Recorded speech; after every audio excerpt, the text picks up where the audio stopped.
right, Richie, congratulations. How's it feel? I, I I don't think I've fully like grasped everything that's happened. I mean, it's kind of been surreal. I was just telling Ron and Janet like this morning. I went out, drove a little ways out on the tundra to clean some of my dog boxes out, and two snow machines drove by and just started screaming my name. Just two random snow machines. I have no idea who they were, and I think it's pretty cool. That rural Alaska, I think, is pretty pumped right now. So Well, I was thinking about it too, about how a non-rural person doesn't talk about the importance of dog mushing and this whole thing. I mean, Father Alexander Larson, when he came in, talked about how it was a really healthy thing and all these different pieces, but talk about the importance to us and to you. it's something that goes back to my mom's side of her family. All the bobbies and stuff upriver. They used to have dog teams for trapping and hunting. It's huge. It was huge. Like in Aniak, when the Cusco first started out, there on the road that I live on, there was like 5 or 6 dog teams at one time. I mean, and everybody was trying to do the Cusco, and the people.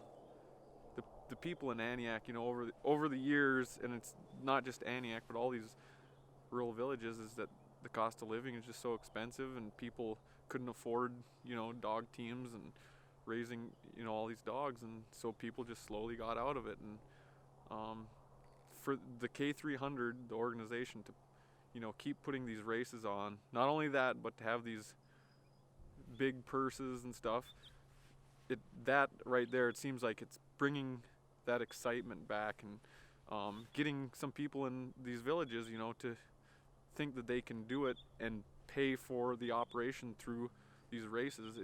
It's huge.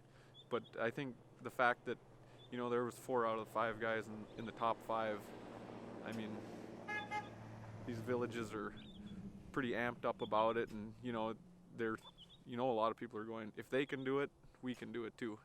So Right. Yeah, very awesome.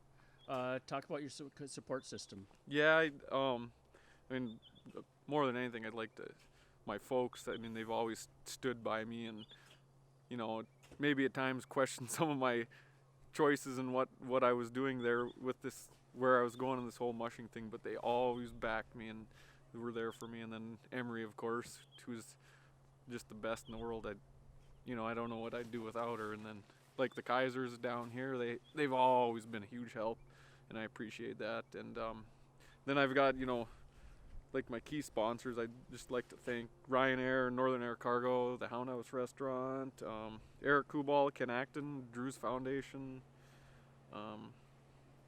Dr. Carson's, Kinnick, Bushtel, Grant and Debbie for everything they do. They're just like my other family down here.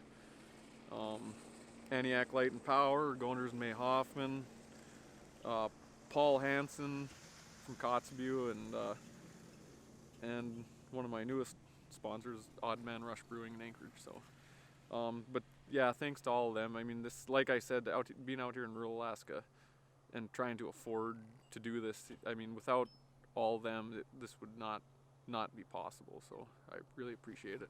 Awesome. Great. Congratulations. Thank you. And then one more thing, this, I'm on the K300 board, and like this whole year, like trying to get races to happen has been, there's been a lot of debate and back and forth, and I gotta say that K300 board is the best, I think, like to pull this off safely, get these races to happen, and these all the mushers in the villages, to get this money to put back in their kennels. I mean, and there were times there were I think a lot of us thought, I don't know if we can do this, but I mean, just all the great people on the board, Paul, the race manager. I mean, we did it safely, and mushers are able to put the money back into their kennels and improve. So it's pretty damn cool. All right. Have a good time. Thank you.